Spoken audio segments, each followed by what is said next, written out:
That's so much better. It really is. Little new intro music. I'm going to use that in the mix. I don't care. I like that. If they tell us to stop, we'll stop. Bunch of sissies. They're not going to say anything. Hi, Thomas. Michael. Power and Speed back again. Hi, Tad. What Yo. are you doing over there exactly? I'm cruising Facebook. Oh, that's what you should be doing while we're trying to get started here. Yeah, why not? Very nice, Tad. Well, telling people, we're supposed to be telling people, like us on Facebook, but... Well, that's what you're supposed to be doing. Well, I just said it. Okay. Wow. So who do we got today? Well, we got us. You know what? Can I go through my shit first? Sure. Go ahead. 908-751-0211. Crunch isn't here yet. He's late. He's listening right now. So somebody call in and bust his stones for being late. And like us on Facebook, right, Ted? Yes. Got to, man. The other thing that I brought up last week, there's a section if you're an iTunes user that you can leave like a review, a like, whatever. That actually does help. Okay. Because what happens is apparently they use the popularity, and if you look, we now have a popularity score, which is pretty good. I mean, that's really helpful. The popularity score decides where you're placed. Like if somebody opens iTunes or goes searching for something, it determines like where you are in a search list. So depending on the criteria. Yeah, and Apple is very secretive about how they do stuff, but after enough people have done it long enough, they kind of figure it out. So yeah, that matters. So if you're an Apple user, go in there and hit, like or write a review or, whatever seems to work. Anything. So today we have, today I guess is going to be Subaru Day. Is it? I think. I mean, it should be. I think we owe it. I mean, Tad is a Subaru fanboy, and he's he's got a man crush on Junior. So we'll talk about him. And we got JJ, the owner of IAG Performance in Westminster, Maryland. He's going to be calling in. He is a customer and a friend, and he's got a really impressive joint out there. Yeah. Now, we started talking about some of this because you went to Subi Fest, and I didn't know that these things had gotten involved as they did. I guess a natural progression. They try to make things better and better. Yep. You've mentioned it before that it's a rather large part of Manly's business. Yeah, it's big. Yeah, and so he's basically doing his own closed deck block. I mean, he's got a pretty serious offering. He does a lot of stuff. He got into the CNC business. Actually, his place is really cool. They do engines, they do installs, they do tuning, they do swaps. He's got a full-fledged body shop. They'll paint your car. When Tad wrecks it, they'll fix it. He does everything. It's really a cool deal. Upstairs, they do design. They got rapid prototyping. They got 2 SLA machines, 3D printers. Yeah. Maybe I shouldn't be saying all this cool shit. Yeah, you might want to wait for him to come on and actually talk about it. His shit. But really cool place. Really, it's kind of, they're on the front line of making parts, and it's pretty neat. Now, what is the potential of these things? Like, how much power? There's 3 of them running around out there now that apparently have not blown up, that are making over 1,000 wheel horsepower. Really? At 2.5 liters of opposed Subaru engine. Now, what's your deal, Tad? Don't you have, because I said something to him the other day, and this retard says to me, oh, well, I don't use that motor. I use a 2.0. He had something special. I don't quite understand what that was even coming from. Oh, mine's the JDM. It's stupid. Yeah, it's a whole another rigmarole. Well, but what I'm asking you a serious question. Like, why do you use that particular motor? I mean, was there a benefit to that? I know zero about Subarus, dude. Zero, except the pistons go side to side. At the time, when my transmission blew up and I needed a transmission, I found a deal on eBay with a 2-liter motor and a 6-speed trans, and the 6-speed's what I wanted because they were supposed to be $7,000 at that time. I got it. Trans comes in. I start pricing out axles and stuff. It's like, holy crap, it's going to be like $800 just in axles and drive shaft and crap like that. So I went to Rally Spec, talked to him. He said, I'll trade you. You give me your motor and your blown up trannies, I'll do the install for free. And when I brought the motor up there, he's like, why didn't you want to do, what was any of your questions on this motor? I was like, oh, it's only a 2-liter. Why would I use it? And he said, because it's an RA Spec C. He goes, this is the motor. So I was like, put it in, I had to pay for a new ECU because mine wouldn't work the AVCS variable valve timing. Yep. We're losing listeners by the minute right now. So anyway, I got it. I put like 500 miles of brake in on it because, I know you really don't need to break things in, but. Okay, let me just cut this short. So what was basically the purpose for the 2-liter motor? Just stronger? No. It's got a semi-closed deck on a 2-liter. It's all nonsense. It is all nonsense. Here's why people like 2 liters. It's got forged pistons. They do have forged pistons, but they think that because they can RPM them more, for some reason, they're going to be faster. Now, correct me if I'm wrong, but that's kind of where I was going with that. Didn't you tell me that's why you like, well, I like RPM? Yeah, I do. 9,000, 10,000. I'm an RPM 12,000. guy. I had an S2000. I love that thing because you wind it out. 14,000. If I could get that thing to 14 grand, I shift my 2.5 Forester at 11.7. Really? No. And why'd they blow up? Where do they normally run? I go to 8,000. Yeah. I mean, that's fun. Yeah, but factory, they're limited in the 2.5s to what, 75 or? Well, the Redline tops out. Still 75, Tad. You're like, I want to turn the motor. It makes it sound like the thing's going to turn 4,500 and fall on its face like an 85 Corvette. Well, you've driven his thing, haven't you? Well, I attempted to. Yeah, I mean, the 2 liters are people, they get all crazy about them, and then they buy them, and they realize they got no torque, and they drive like crap. I couldn't even get the thing to move. I know. It took me like 3 shots to get out of the parking lot with that stupid clutch. Well, that's the clutch I had. I had one of the damn Exidy junk carbon, hypercarbon clutches. I hope that he went out and bought a bicycle after driving that thing. And then we went into like 7-Eleven or something and turned a corner. It's like the whole fucking thing hopped. Yeah, that was a mistake. The Cusco rear differential. You're just a sequence of mistakes. Yeah, it's a pile of mistakes. Everything's a mistake. It's a Detroit locker and an import. It just don't work. Well, was it in the center? Was the center locked? No, it's the rear. That's it. They lock up and that's it. Might as well have a spool. That was the definition of kid's car right there. I mean, what I want, and the interesting thing to talk to a guy like this, is I want it to be just like the car it was, just like the car rolled out of the factory, but insanely fast. That's exactly what I want. I would prefer, and that's why I always asked you, Tom, how your thing was to drive. How were its mannerisms? How is it in cold start? Did it have stumbles? Does it get finicky? And it's all pretty normal. It's. I mean, mine's not insanely fast. It's not a 9-second car. Right. Well, I mean, obviously, as you get closer to the edge, it gets worse. So you got to, to me, the definition of, you've got 3 categories, I think. You got kid's car, you got street car, and you've got, like a refined adult car. Right. A street car is something that you drive from point A to point B, and it's nice if it's a little zippy, and that's fine. A kid's car is like what Tad built. Yeah, it's a disaster. Like super loud exhaust, 488 gear with, a turbo 350. Yeah. Right. Glass packs, just the fucking jerk off that pass you on the road and you just shake your head.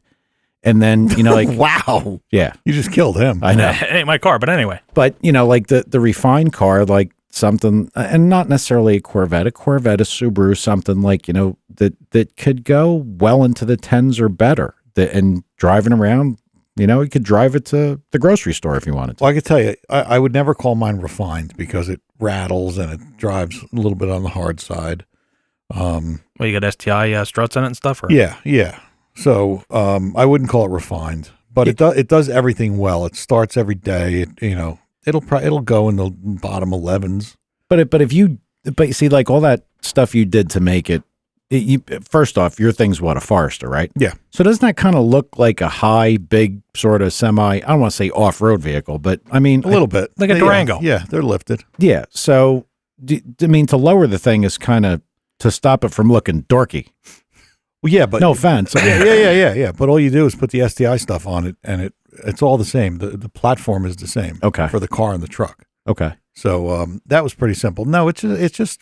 I think it's because it's got a lot of miles on it and it's beat up a little bit and, creaks and rattles. Look, it's not refined. I pick on the Subaru stuff all the time to make fun of you. And I got the sound clip of Jeremy Clarkson saying, here comes a moron because he hears a flat 4. Yep.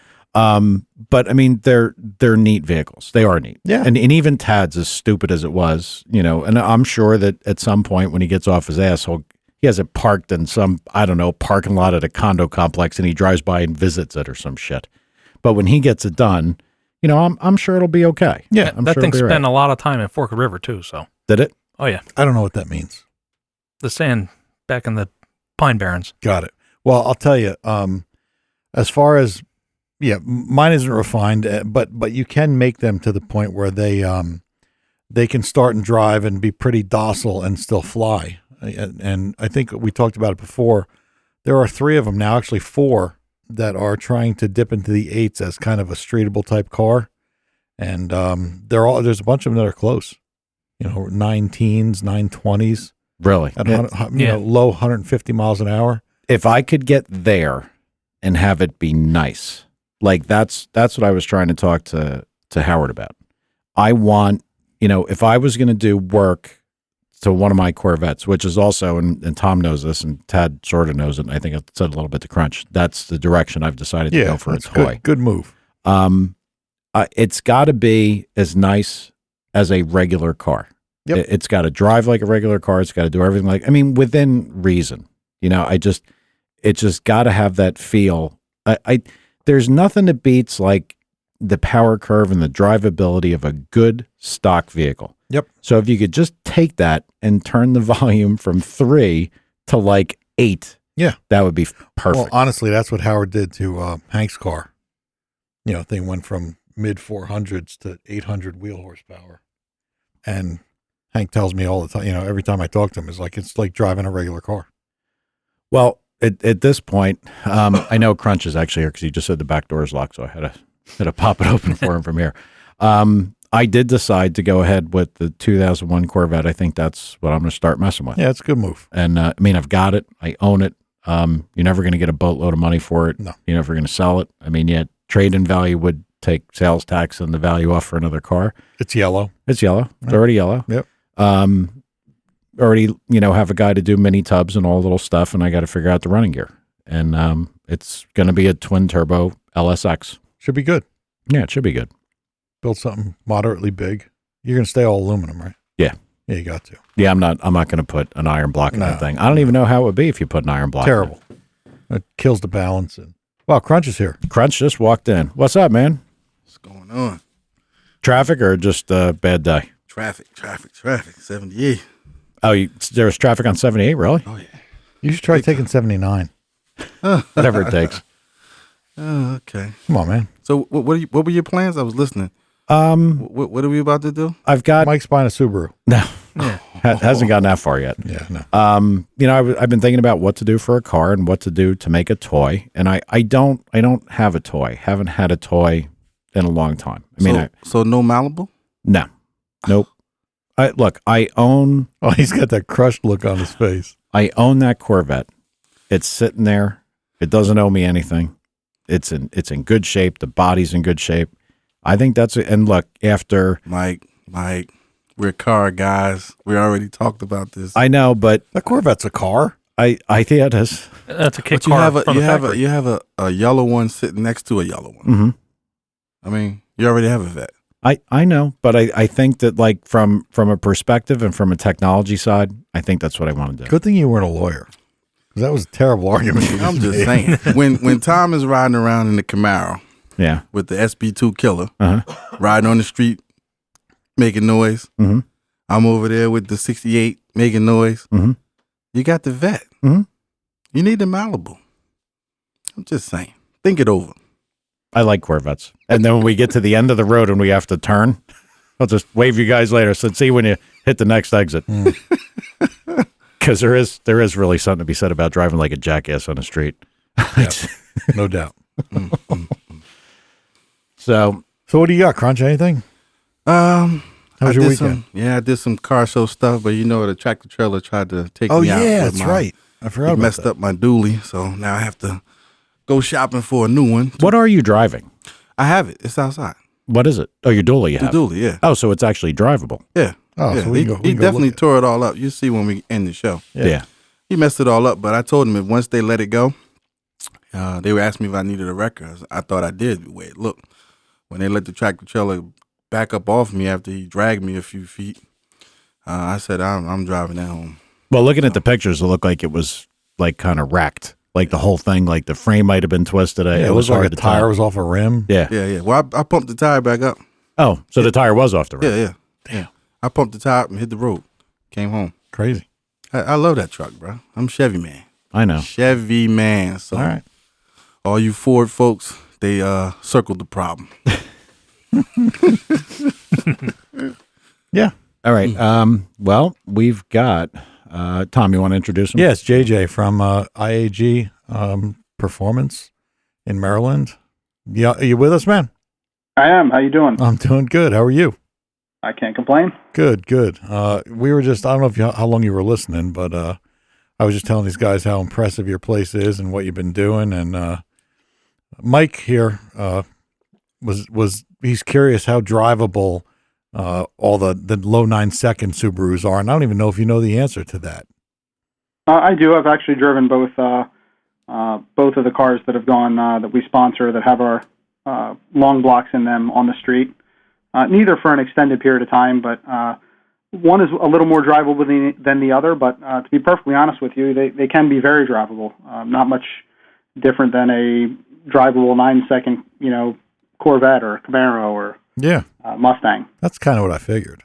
Yeah, I mean, like the mannerisms. This is Mike. The mannerisms, like how something like that is. That's to me like kind of what refines a street car. And I mean, look, make no mistake about it. I'm not knocking anybody that's gotten something to go that fast on the street, because that's a hell of an accomplishment, especially from by comparison standards, a very small motor. Yeah, I mean that's kind of impressive. I mean, it's much like anything else. Everything in this industry, and I know you guys know this, is a give and take. The kind of the wilder you go and the more exotic you get with some of the modifications, the less drivable the car is going to be. To be perfectly honest with you, in the cases of these cars, it really comes down to tire choice. If you stay with a radial, it's still going to drive reasonably well, still handle reasonably well, still turn reasonably well. The 9-second 913 2015 STI that we sponsor actually is still on radial, still has AC, still has power steering, still has a full interior. Frankly, really, the way the car looks and the way that it behaves isn't really much different than a stock car. So that's a real street car. I mean, with all that equipment. Yeah. That is a true street car. Yeah, see, that's and radio.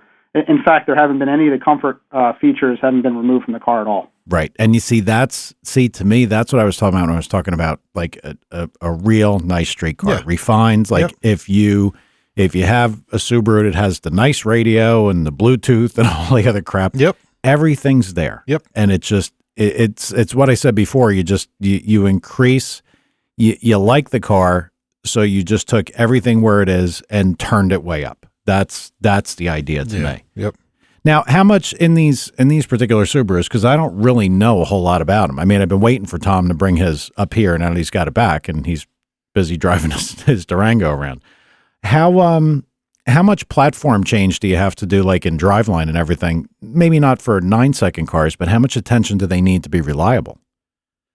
Well, one of the important things is that if you're starting with an STI, which is Subaru's performance version of the car, you're getting a stronger gearbox and rear end right off the bat. And those are two important things, because the 5-speed gearbox that comes in the standard WRX is not going to hold up to that kind of power, no matter what you do to it. You can buy gear sets, you can buy aftermarket components that are intended to stiffen the case. You can do all these other things, but at the end of the day, the factory 6-speed gearbox that's available in the STI is very strong and very stout. That's not to say you can't break it. You can break it, but the stock gearbox is still being used in a number of 9-second and even a couple of high 8-second Subarus. And naturally, some of these cars that are still using the stock gearbox have also been lightened up, and the weight of the car obviously has a big factor in how long the gearbox is going to hold up. Hey, so let's take a step back, because we got right into talking about cars, but Mike was curious about a lot of things that you do. I've been telling him that you have this beautiful shop with CNC equipment and closed deck stuff and all the products that you make. So take a minute and let us know where you started and how you got to be as diverse as you are. That's a good question. my background from the late 80s and early 90s, I was originally in the mobile electronics field, doing car alarms and car stereos and that kind of thing. Out of high school and really just doing things for friends of mine that I attended school with. That industry changed pretty quickly in the mid 90s when some of the big box stores started coming out. Circuit City and Best Buy, and at that point, you really kind of had a choice. You either went to go work for a box store, or you went to go work in the performance industry or started doing performance work. And I obviously chose the latter. And I went to work for a company that was doing German performance, and I worked for them from basically the mid 90s up until the mid 2000s. And while I did enjoy the performance game, I kind of wanted something a little different. And much like any of us, being a car guy, I wanted to kind of drive and experience a lot of different cars. So I decided what better way than to start selling cars. So I went and got a dealer's license, and I started buying and selling cars. And if I wanted a C5 Vet, I'd go out and buy one at the auction and drive it for a couple of weeks and decide that I liked it or didn't like it, or what I liked or didn't like about it, and then I'd sell it. And that's kind of was my transition out of the performance into basically car sales. And then I realized, at some point that I kind of was missing the thrill of doing the performance work on the cars. And I'd hired a guy who was a big Subaru nut, and basically talked me into buying and selling Subarus because they really kind of sell themselves. They're very utilitarian. They fit the bill for a lot of people because they're four-door. They are all-wheel drive, so they do well in the wintertime. They're pretty decent performance-wise. You get a lot of bang for your buck.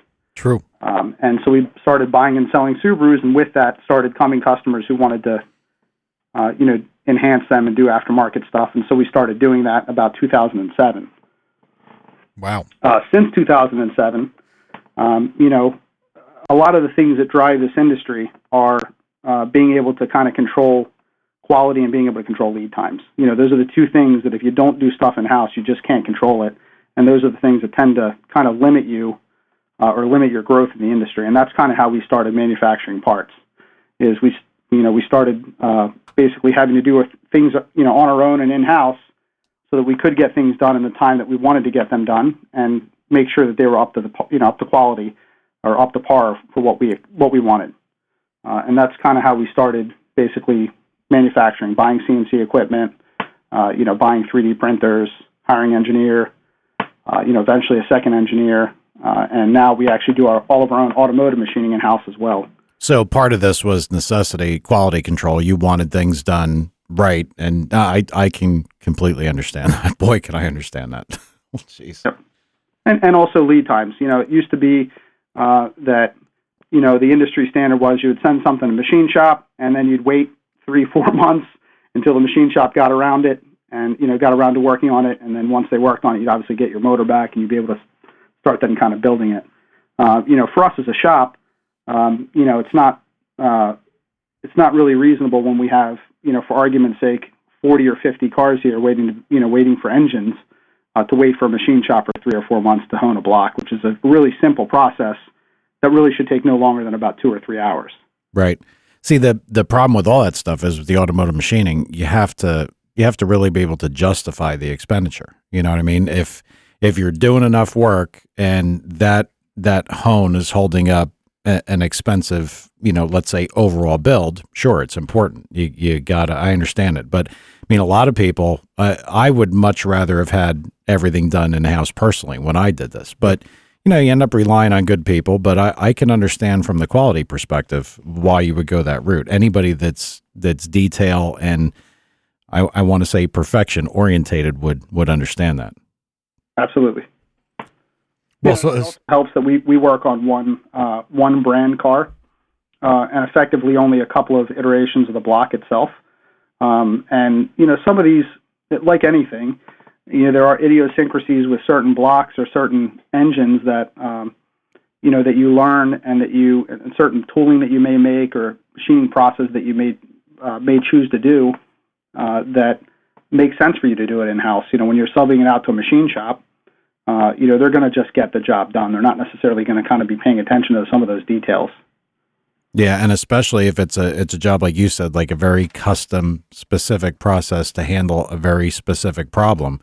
I get that too. No, it makes a lot of sense. Is that how you got into the closed deck block deal? Because you knew that there was a need to do this a particular way?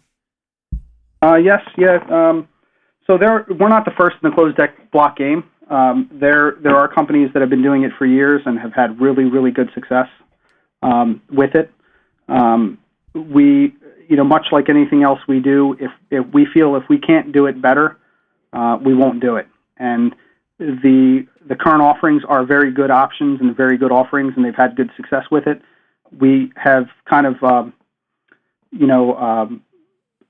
gone down a little bit different path, a little bit different method in how we close deck, using different materials, different machining processes, all of these things that we believe make it a better product.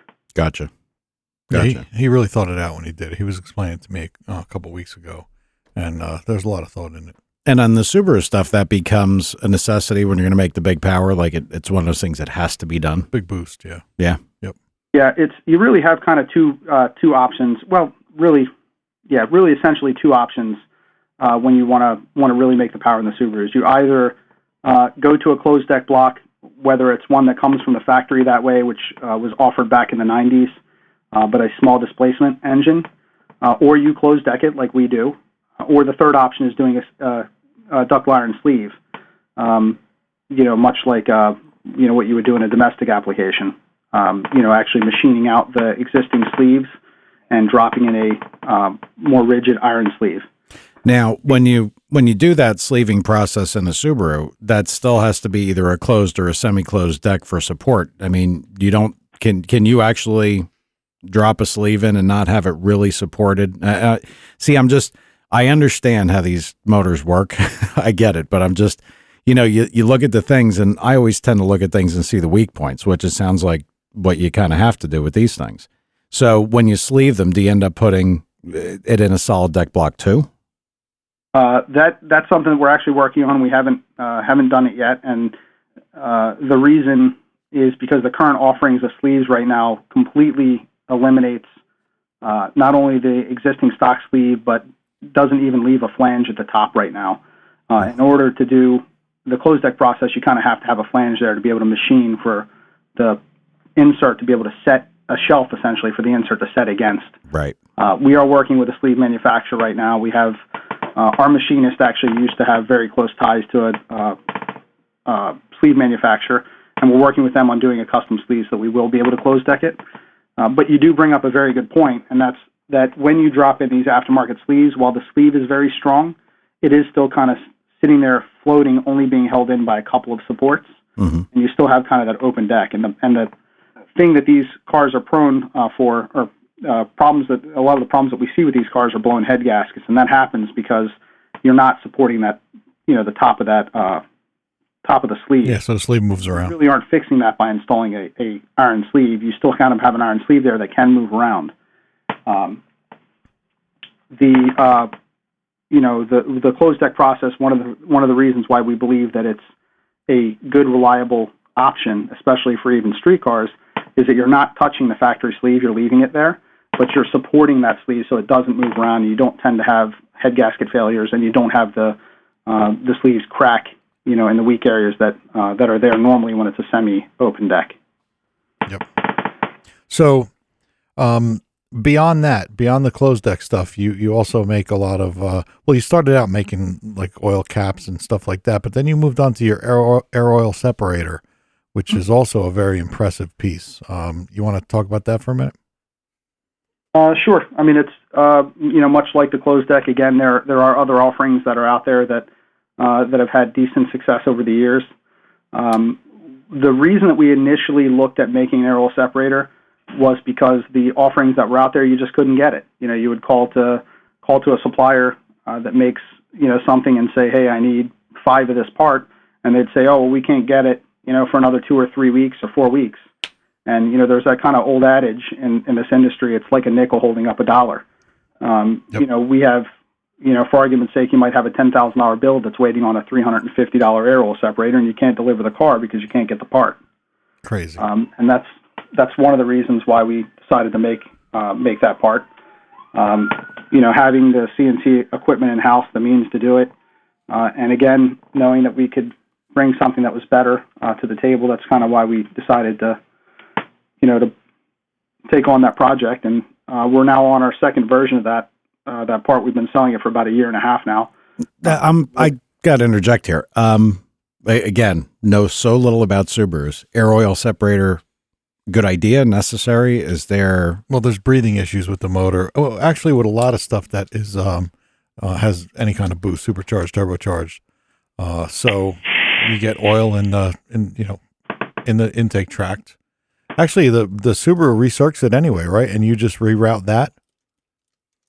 We have two different options. You can either vent it to atmosphere or recirc it back to the engine. But as you kind of alluded to, Tom, the Subarus do tend to have kind of higher crankcase pressure than a lot of other applications, and you have to mitigate that somehow. Yep. Especially when you go to a forged piston. Forged piston runs a much looser clearance than a stock cast piston, and because of that, you're going to have higher cylinder pressure. So you have to mitigate that somehow. Yep. Gotcha. So they just, it's by nature of this particular, well, not only the Subarus in general, but something under heavy boost. I mean, you're just looking to get the separation into the crankcase blow by. I got it. Yeah, the purpose of an air oil separator is exactly like the name, which is to separate the oil from the air. Mm-hmm. You have the oil and air mixture that's coming out of the crankcase, and it goes into this device, which essentially the objective is to create a swirl path, and you want the heavy oil to hit the outside walls of this can and run. Essentially, the heavy oil sticks to the outside walls and it runs down to the bottom of the can, and then eventually gets drained back into the crankcase. Right. And the air passes through a series of baffles and then eventually gets vented out through the top, whether it's back into the inlet or out the atmosphere. But the point is that if you are putting something back into the inlet, it's should be oil free, and a lot less oil vapors that are actually going back into the intake that can reduce the octane and basically cause things like detonation and some of the other problems that are associated with that. Yeah, we went through that with some of the circle track, car stuff, the dry sump things that were, inherently getting beat up because they raced in dust and dirt and horrible environments. So you were always looking for, a good oil separator to try to handle the situation that would occur in the back of the car if the motor started to get a little lump up. So yeah, that's a nice deal. But I never really see, when you do normally aspirated stuff your whole life, you don't think about how heavy the blow-by situation could get. You don't. Sure. Yeah. Especially how much boost do these things make? A real good one. I mean, what are they up to? Your average customer that's driving around on the street is about, let's say 22 psi on pump, maybe around 26 or 28 on race gas or on ethanol.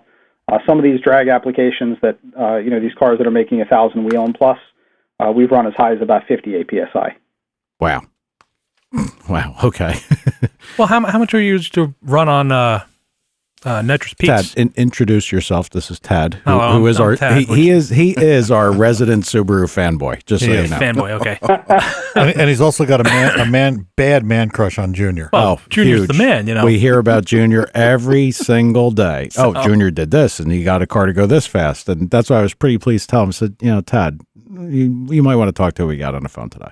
Yeah. So continue with your question, That is. How much boost were we running on nitrous peaks Mustangs way back? That was that was a regular blower thing, and I mean, Yeah. I think also in the packaging, you're dealing with an iron block, short deck V8, probably substantial piston, not a lot of deflection, good size ring. It's probably easier to keep something like that sealed at 25 pounds of boost than I would imagine a Subaru that you're kind of balls out on. It's probably I'm doing 36 pounds on mine or 32 pounds on mine. So You also want to keep in mind that your displacement of the engine itself, we're talking a 2.5 liter, and you're dividing all that, all that boost amongst 4 pistons rather than 8. Mm-hmm. So the demand on the crankcase system is a lot higher. Yeah, I mean, better ventilated motor overall, probably. I mean, internally. I mean, everything about the situation is better. Well, JJ. This is Crunch, JJ. Go ahead, Crunch. How are you? I'm doing well. How about you? Because I don't know much about the Subaru, and actually watching Tom's and seeing how he did his, and it was pretty creative, I'm going to ask you a question that's just off the wall. I don't know how you respond to it, but have you been ever been asked to put a small block Chevy in a Subaru? Oh Christ! They're out there. I'm asking. I mean, that it's an all-wheel drive, so I'm sitting here thinking, how would they make that work? They're not all-wheel drive anymore. No. Well, what's your answer? Well, I've never been asked to put a small block in a conventional all-wheel drive Subaru. No, there are guys that have taken the BRZ or the Scion FRS, which is a rear-wheel drive car, and have done LS swaps.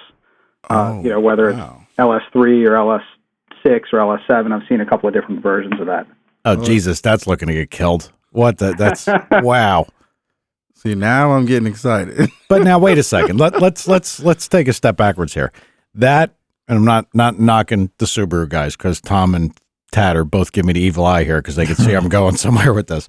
That little car is a little cool looking. It's not a. It's a little sporty looking. It doesn't look like the STI. That's kind of somewhere between a family truckster and a. It's a neat car. Right. It was designed by Toyota. That's why it looks good. Okay, true. Does that have the stereotypical Subaru motor in it? Is that what it has? Yeah. It does have a boxer engine. The series of engine is actually called an FA, which is a whole new version of the flat four boxer engine. It uses a little bit smaller displacement. It has a timing chain rather than a timing belt. And the most important and prevalent thing is that they're direct injected now, which Subaru hasn't offered in the past. But it is still a flat four engine, yes.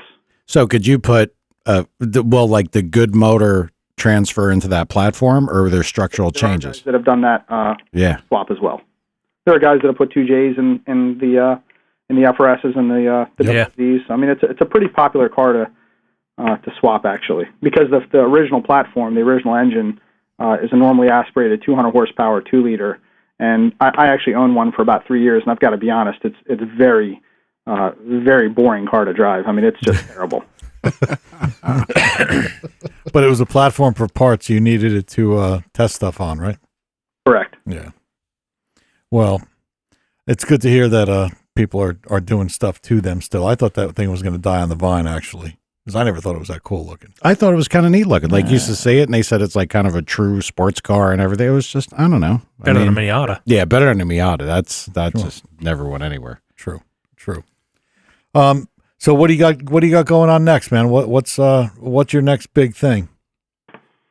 We are getting ready to release our CNC cylinder head porting program, and we are doing some development work on that FA engine. That FA 2-liter engine that originally came normally aspirated in the BRZ is now being used in the 15 and 16 WRXs, and we are working on some closed deck stuff for those, as well as a CNC head program, which should be the first to market if we actually kind of get that wrapped up here soon. So the 15 WRX has a 2-liter in it? It has a 2-liter FA engine as well. It is direct injected, but it is turbocharged. It's not the normally aspirated engine that comes in the Scion and in the BRZ. Got it. So the car that Junior's an STI or Junior's WRX? is an STI. So the STIs are still the 2.5, the EJ25, which is the super engine that we've seen kind of since the early 2000s. Right. 2004 or so. Now, there's a question. When this stuff goes direct injection, how friendly is Subaru from the tuning side? I mean, can you get the tools you need to be able to make the changes you need, or is it cloak and dagger like it is with some of the other manufacturers? It is very much cloak and dagger. It kind of always has been. But there are companies that specialize in reverse engineering the software or the algorithms and building software to give you tuning options. Cobb tuning is the one that we choose and that I think most people choose for kind of retuning the factory ECU.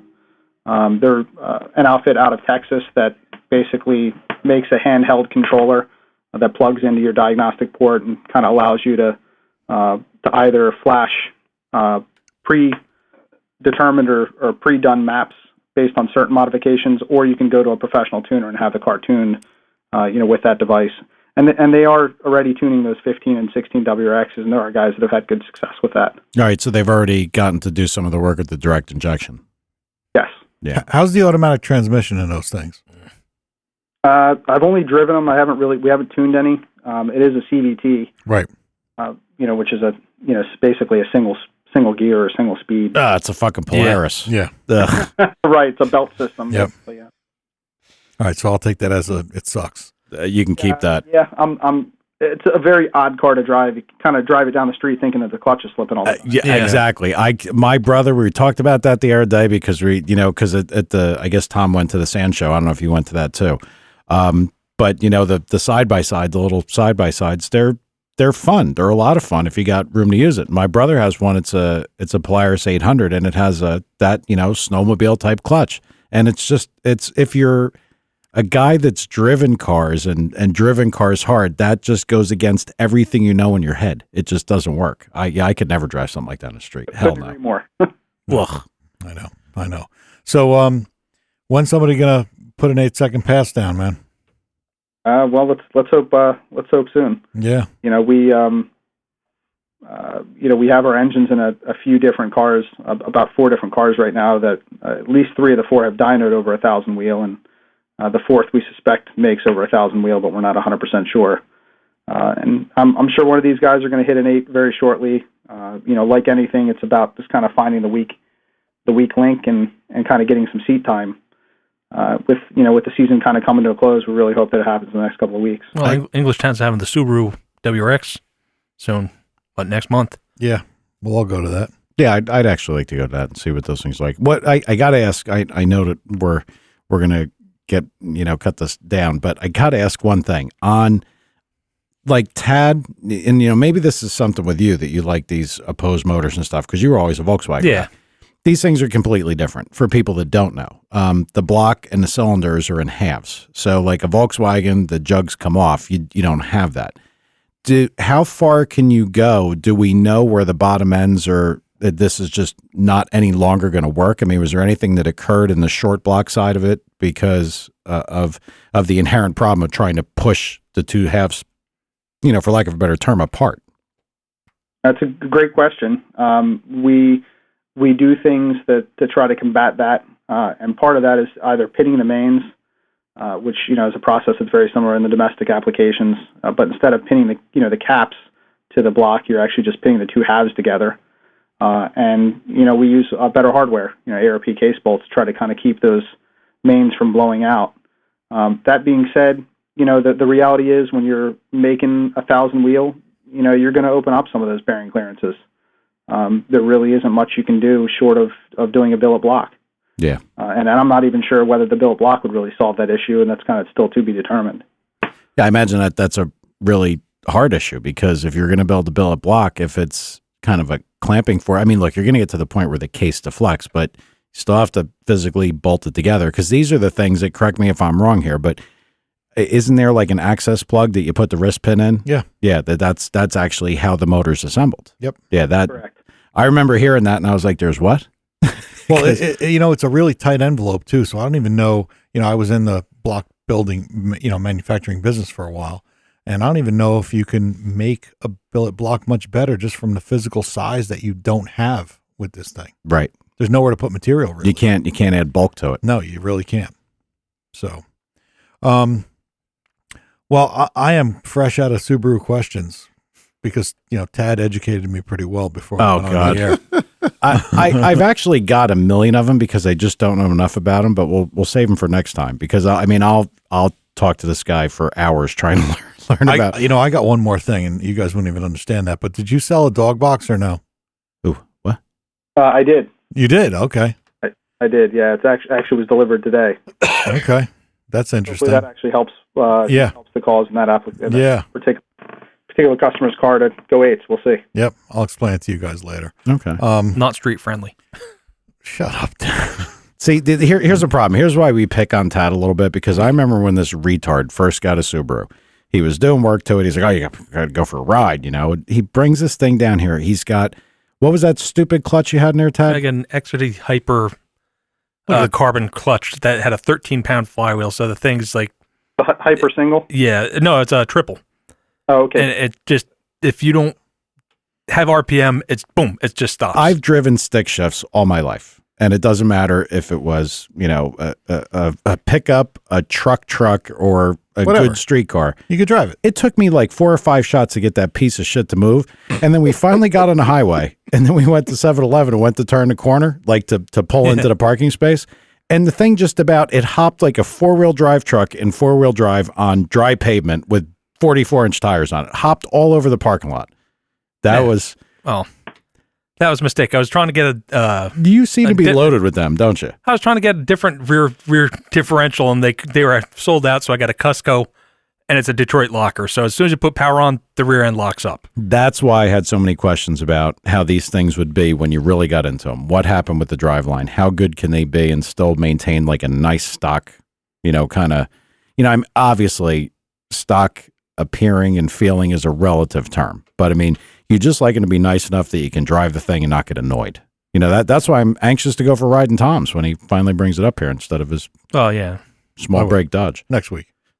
All right. Been hearing that for a while. Well, hey, yeah, I know. JJ, plug yourself. Give us a phone number and everything. So our website is www.iagperformance.com. You can also find us at facebook.com/IAG Performance, or reach us the old way on the phone at 410-840-3555. Awesome. All right, man. Hey, I really appreciate you coming on. Hope it was fun for you. We'll continue to talk about you while you're gone.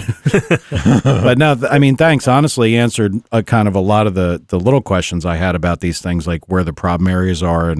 And I appreciate it. And I hope that the people that are listening to this, pick up a little bit on just how much goes into one of these things when you're going to push them all the way towards the end. Because it's, and the end's apparently not there yet. Hoping for an 8-second pass. Yeah. That'd be something. They're the guys to do it.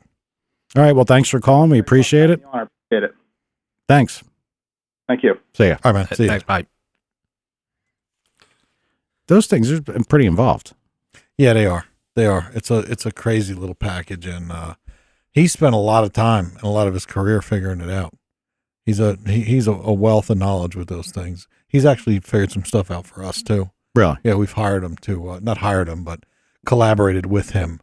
And we've done some. If they're making some testing. 1,000 horsepower to the rear wheel, that's a lot of power. Yep. Yeah, it's over 1,200. That's 1,200 of the motor. See, that's why I had that question about the air oil separator, because like to me, an air oil separator goes in the dry sump pump. Yeah. So I'm like, are these things dry sump or is it just for blow by? But I mean, I know you've said it to me before because like you don't understand small diameter piston, little ring, lots of boost, things will unseat. Small crankcase. Yeah. Too. Yeah. Very small volume inside the crankcase. So if stuff does get by, there's nowhere for it to go. We get a phone call. You want to take this guy real quick? Yeah. How about it? Hey buddy, you're on the air. Hello. Yeah. Gotcha. What's up? Hi. I just want to say hello to my brother Tom. What's up, bro? What's happening? Oh, we're doing our show, having a little fun. What's happening with you? Nothing. I was wondering about how much you guys know about an internal combustion engine. Oh man. I guess together we know a little bit, I would say. I'm learning. Yeah. Mike's learning. I listened to the other guy. It's pretty cool. I don't know what God's name you're talking about, but it sounded good to me. Oh, well, good. Well, we're glad to hear that for sure.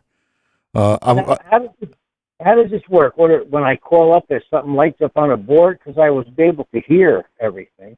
Yeah, we've got like a real studio deal here. It's the right thing. We've got. Yeah, so I mean, we see like we'll see how many calls are on. Will people be lined up, and when you call in, because we don't have the luxury of a call screener yet. We had one, but he's in here now. We had one, but now he's in front of a microphone. So Well, you could have swapped, Yeah, and so what happens is we see that there's calls in queue, and then we can just go down the line and pick up the caller. That's how it works. All right. So unfortunately, there's other people listening to this idiot on the phone right now. Yes, you are going out over everything. That's for sure. All right. I won't keep you any longer. So give me a buzz one day. All right, brother. I will. Okay. All right. See ya. See ya. See. You guys didn't introduce him, say his name or anything. That's my brother. I'm saying, but what's his name? We'd like to know as listeners. Oh, I'm sorry. His name's Mick. Tom's brother. Yeah, it's my brother. Yeah, it's my brother Mick, my older brother. Okay. I didn't even know he was listening. I was old going is to say, yeah. He is 61. Just turned 61. His birthday's on 9/11. See it. Oof, boy. Yeah. So is my wife. I keep forgetting how old we're getting. Yeah, I know. I'll be 27 soon. Yeah, you will. Yeah. You will. Like I looked at, they were talking about the water on Mars thing. So I looked at it and I said, they're talking about going to Mars in 2030. I'm like, am I going to be around? I'm like, I've started to. I'm like, yeah, I think I got that long left in me. Did you run the numbers? I ran the numbers Attaboy. and it blew my hair back when I got done. Nice. So yeah, that was a pretty informative Subaru deal. Yeah, we obviously, we could have had a million more questions for him. I had millions of them. I know, but we had to. We had other stuff to talk about. What stuff was that? I don't think we had much more to talk That's right, we didn't. Did you guys see the golf cart with the V8 motor?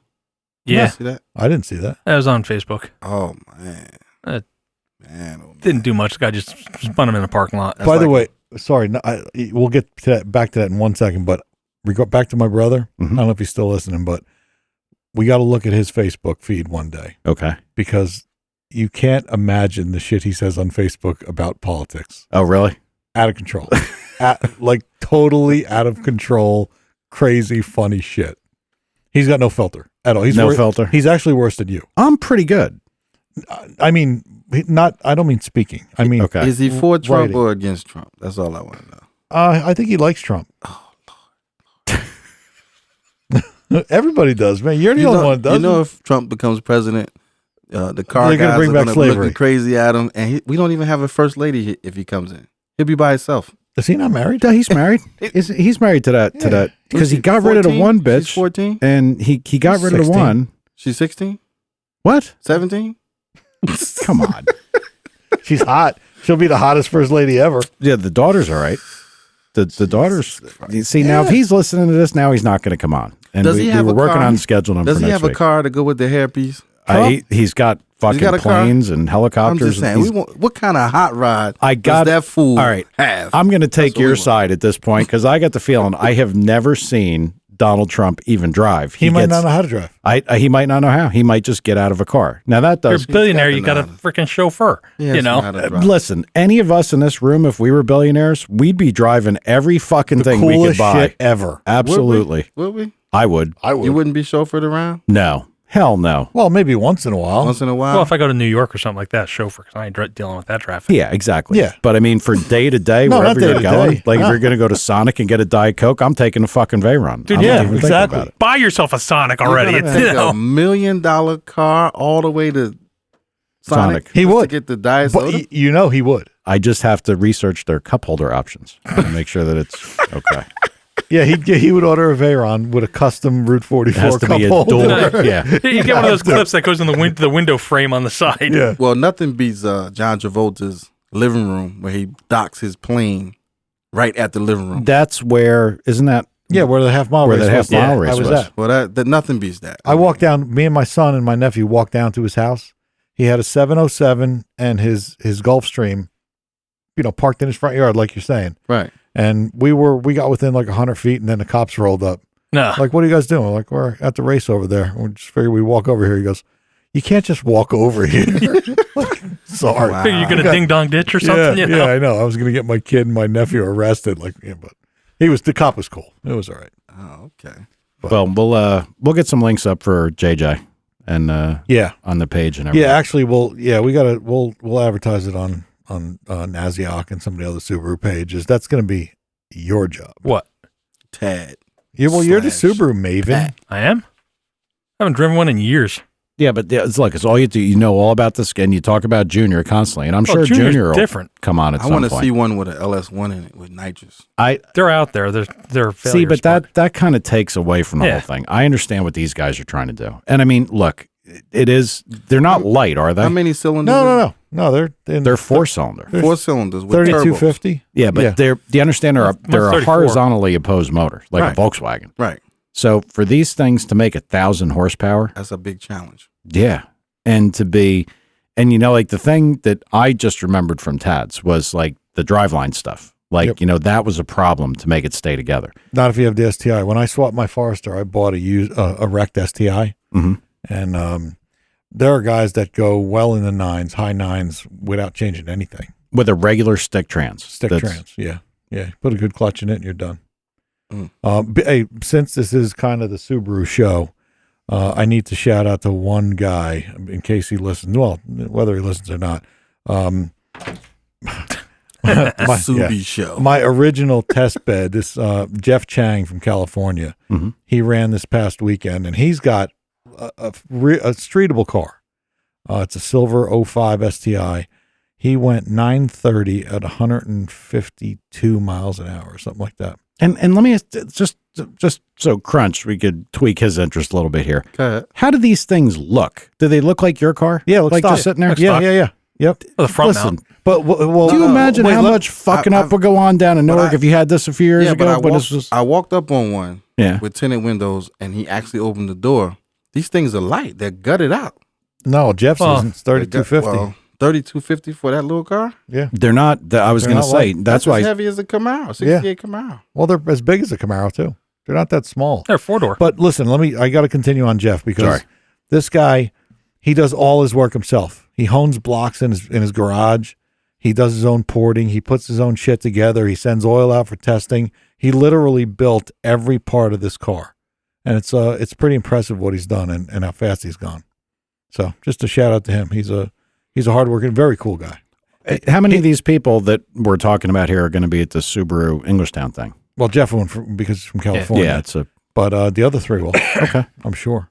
We got to go. We got to go somewhere because we talked about the Somerville, the Friday night car show, and I think I asked Tad, did you even go this weekend or no? Nah. Well, we were going to go to that street race, and it got canceled. Yeah. And so we tried. Still like to keep on top of that one, too, if there's something's going to go down with we that. We still got to get a T-shirt and a giveaway, too. This is the official Subi show? I guess this one is. It's called Evo versus WRX, but more Subarus show up. This one be the Subi and cast. a couple GTRs show up, too. So. Is this number 33? This is 33. 33, the Subi show. Yeah, wonderful. That's right.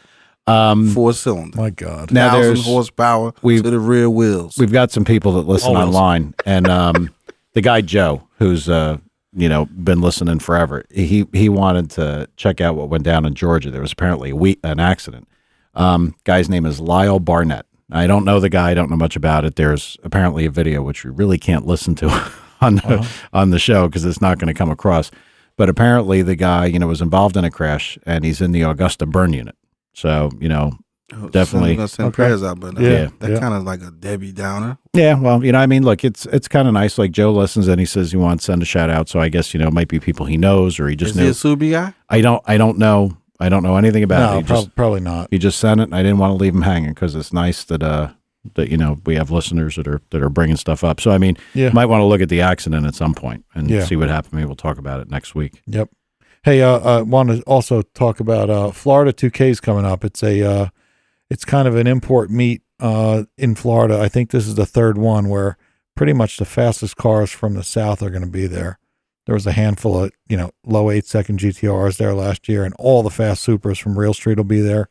One of my guys just texted me to mention FL2K. I'm going next Tuesday. I'll be down there all week. So when is it? It is the 9th and 10th of October. So check it out if you can. Yeah. And shouldn't they like us on Facebook too? Yes, I should like us on Facebook. Right. Get on. They never do. Come on. But, Power and Speed podcast. Are we getting a shirt? Are we going to do a T-shirt?